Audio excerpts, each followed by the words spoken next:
आर्मीज आज की वीडियो बहुत ही इंटरेस्टिंग होने वाली है क्योंकि आज की वीडियो में हम देखेंगे कि बीटीएस ने हॉट विंग चैलेंज कैसे कंप्लीट किया। तो वीडियो को लास्ट तक ज़रूर देखिए।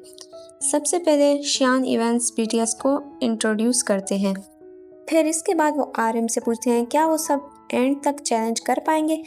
आरएम बोलते हैं कि बहुत से कोरियन स्पाइसी फूड नहीं खा सकते और हम भी इसमें वीक हैं, तो मुझे लगता है कि जेके कर पाएगा क्योंकि वो स्ट्रांग है हम सब से। तो फिर वी कहते हैं जिमिन भी।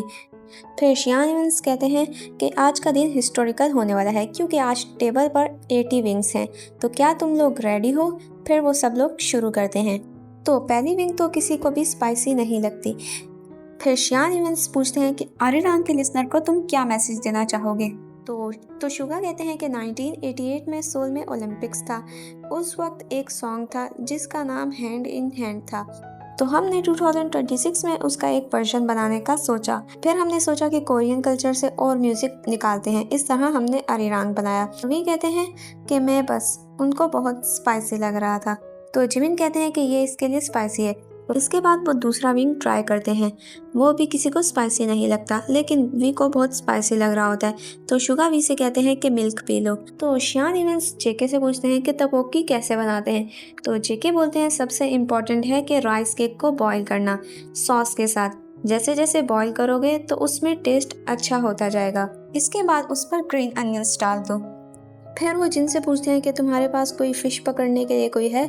जिन कहते हैं कि ये मैं पहली दफ़ा सुन रहा हूँ, तो मुझे थोड़ा सा टाइम दो। इसके बाद जिन कहते हैं कि जब मैंने फिशिंग स्टार्ट की थी तो पहली दफ़ा मैंने समंदर में पकड़ी थी। उसको पकड़ने के बाद मैं वापस आया था और उसको कोरियन स्टाइल में खाने के लिए, और हमारे पास ड्रिंक्स भी थी और लोग भी हमारे आसपास थे, और मैंने टेस्ट की तो उसका टेस्ट डिफरेंट था। फिर वो कहते हैं कि ये वो याद है जिसको मैंने इंजॉय किया था। फिर वो अगली विंग खाते हैं, तो इसमें भी सबको स्पाइसी लग रहा था, लेकिन वी को कुछ ज़्यादा ही स्पाइसी लग रहा था, जिसकी वजह से वो मिल्क पीते हैं। तो जेहोप आरएम से पूछते हैं क्या तुम्हें पसीना आ रहा है। फिर शियान इवेंट्स शुगा से पूछते हैं कि तुमने अरिरांग के सॉन्ग्स में जो अंडरग्राउंड रैप सीन किए हैं उनको डिस्क्राइब करो। शुगा कहते हैं कि मुझे खुद को अंडरग्राउंड रैपर कहते हुए थोड़ी शाइनेस फील हो रही है। जब मैं छोटा था और देगू में था तो मैं वहाँ परफॉर्म करता था और मुझे सोल में परफॉर्म करना था, और उधर पैसे कमाने का भी कोई रास्ता नहीं था, और मैं जानता था कि अगर मुझे म्यूज़िक करना है तो मुझे सोल में जाना होगा। इसके बाद वो अपनी 5वीं विंग खाते हैं। जे होप को बहुत स्पाइसी लग रहा होता है और जिन को भी बहुत स्पाइसी लग रहा होता है। जिमिन को पसीना आने लगता है और आरएन को तो बहुत ही पसीना आ रहा होता है, तो मेंबर्स उनका पसीना साफ करते हैं। आर्मीज इस मूवमेंट से हमें पता चलता है कि मेंबर एक दूसरे का कितना ख्याल रखते हैं। फिर शियान इवेंट्स पूछते हैं कि कोई ऐसी कोरियन ट्रेडिशनल गेम है जिसको मैं सीख सकता हूँ। तो वो लोग अलग अलग गेम्स के नाम लेने लगते हैं। कोई हुआटो कहता है तो कोई जेजी छागी कहता है। फिर वो लोग गेम्स खेलना शुरू करते हैं। तो जिमिन बोलते हैं जो भी हारेगा वो मिल्क नहीं पिएगा। आर्मीज जिमिन कितने शरारती हैं। तो फिर आरएम गेम के बारे में बताते हैं, तो वो कहते हैं कि इस गेम का नाम 369 है, और वो बताते हैं अगर 33 आए तो तुम लोगों को 2 मरतबा क्लैप करना होगा। इसी तरह से 36 आए तो भी 2 मरतबा क्लैप करना होगा। इसके बाद वो गेम खेलते हैं तो शियान इवेंट हार जाते हैं। तो जिमिन कहते हैं अब ना ही पानी पीना है और ना ही मिल्क।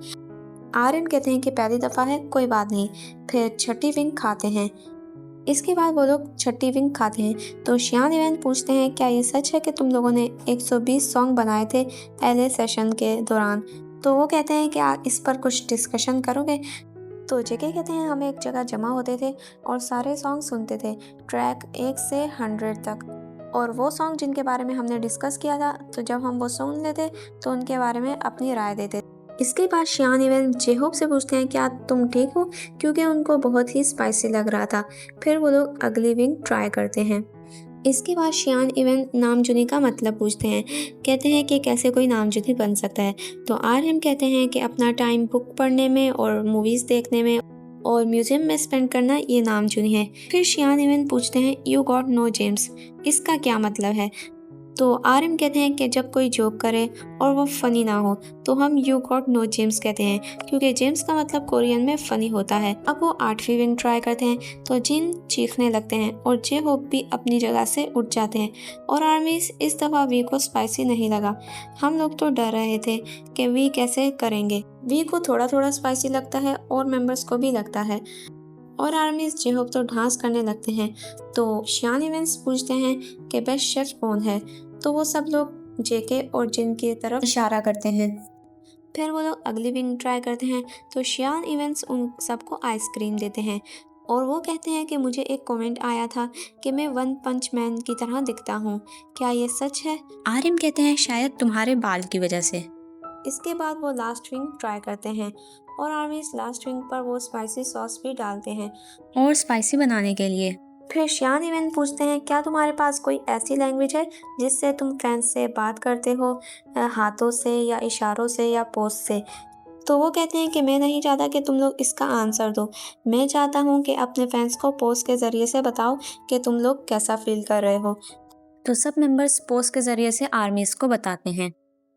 हर मेंबर अलग अलग पोज बनाता है, लेकिन आर्मी शॉकिंग बात तो ये कि वी ने बहुत ही अच्छा पोज दिया, जैसे उनको स्पाइसी लगा ही नहीं।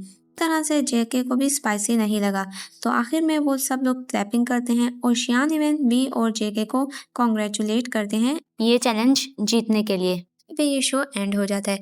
आर्मीज, अगर आपको मेरी ये वीडियो अच्छी लगी है तो वीडियो को लाइक करें और क्या आपने ये शो देखा है मुझे कमेंट में ज़रूर से बताएं।